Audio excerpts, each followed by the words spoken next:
hidden. Speaking of dangerous, marijuana, in many cases, is dangerous. Arizona is the latest state to legalize medical marijuana for people suffering from chronic or debilitating diseases. But will the law make it harder to fight the war on drugs across the border? For a fair and balanced debate, we are joined by Steve Fox, the Director of Government Relations for Marijuana Policy Project, and Paul Charlton of Keep Arizona Drug Free, and a former U.S. Attorney as well. Good morning to both of you. Morning, Steve. Good morning. Now, you would both agree that there are a lot of people out there who are really suffering from cancer or AIDS, and they say that marijuana does help them. You would agree on that, right?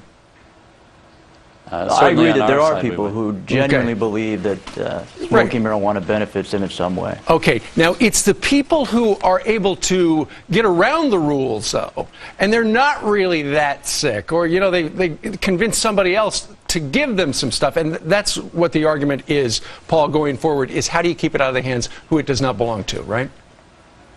Well, the story is that in Arizona, this isn't about medicine. It's not about helping the terminally or the seriously ill. These laws are designed to allow access to marijuana for anyone. In California, It's as easy to obtain marijuana as it is to use your ATM machine. In Colorado, we know that 94% of the people who are using marijuana under their law are neither seriously nor terminally ill. These laws are frauds which lead people to believe that marijuana is medicine, that marijuana is actually good for you, that it provides you the same benefit as using toothpaste or taking aspirin, and that lie leads to an increase in abuse, and it robs us of the ability to have an honest debate about the risks of using marijuana. Okay, Steve, what do you say?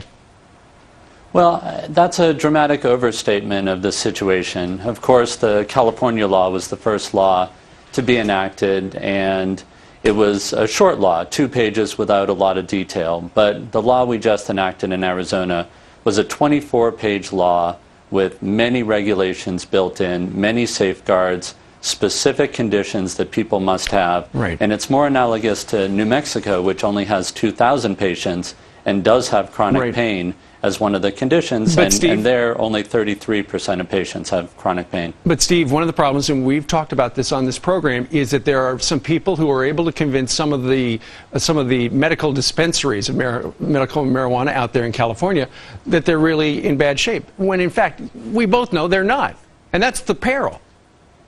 Well, I mean, that's certainly your opinion, but we're in this situation. Well, if a guy's got a hangnail and he goes in and says, doctor, or, you know, guy behind the counter, I don't feel good, in many cases he's able to get the medical marijuana.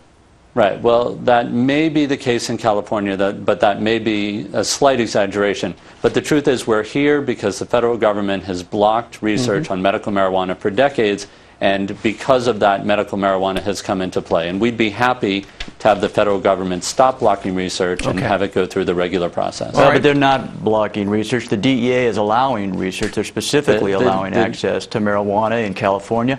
And if we want to have a debate about the risks of marijuana, it has to be an honest debate. You can't tell people that marijuana is medicine. The Marijuana Policy Project that Mr. Fox works for could have taken the millions of dollars that they've spent in these states, gone to the FDA, and convinced the FDA, with the science that they say they have, that marijuana is truly medicine. Listen, even the noble drugs like penicillin or the polio vaccine didn't come to us because we voted to receive those drugs. They came to us after the science was proven that these are effective and useful drugs. Marijuana is not medicine until we hear it from the FDA. All right, and we have not heard that yet. You're absolutely right. Paul Charlton from Phoenix and Steve Fox from D.C. Guys, thank you very much for joining the debate. Thank you. Thank you. All right, what do you think? Email us right now, friends@foxnews.com. Good idea?